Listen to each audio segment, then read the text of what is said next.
There are some criticisms of CS, some of which are just bad-mouthing, from cult busters and rival religious organizations, but some of them are really misinterpretations of ideas and terms used by CS.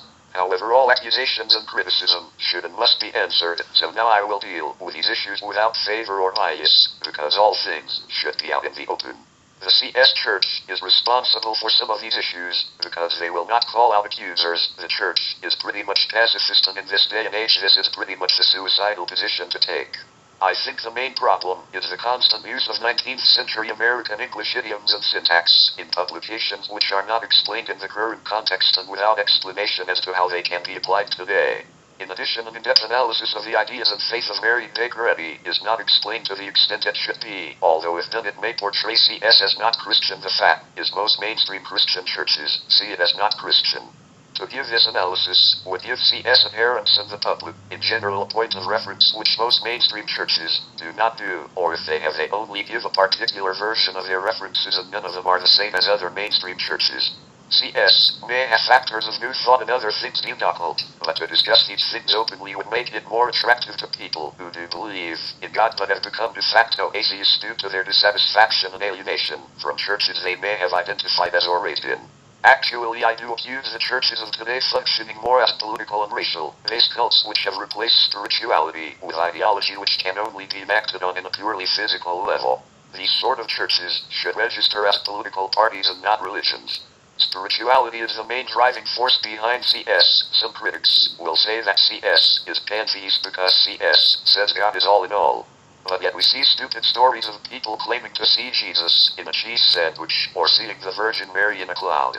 Whether these sightings are based on fact or not does not give these people or their particular religion the base to say that CS is pantheist. Let's look at the CS saying that God is all in all. CS believes that God is a spiritual being and that all things that come into being are the result of God either directly created, as in Jesus Christ, or else coming into existence due to the formula and order that she has put in. CS sees God as the father, mother of all existence. If God was purely a male father being, then with whom did he procreate? It simply would not be possible if we view creation from a purely physical human point of view. As God is a spiritual entity being, then the issue of gender would not be necessary. It would only be necessary as to how humans would perceive and relate to God.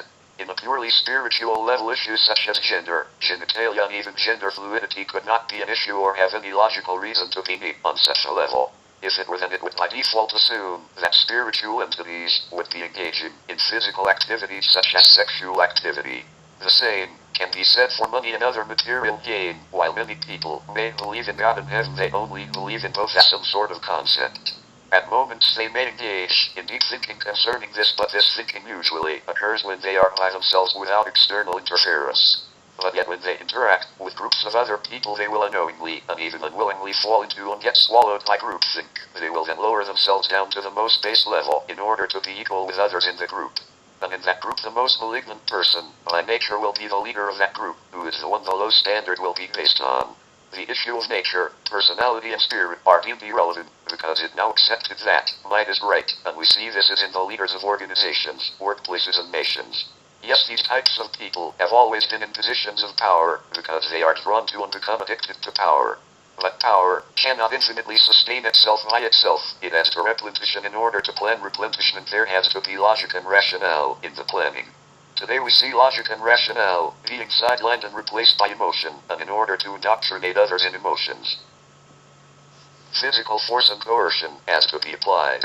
There is no coercion, physical violence, or threats of any sorts in Christian Science, because these things simply do not apply nor need to be, and nor are they desired in the Church.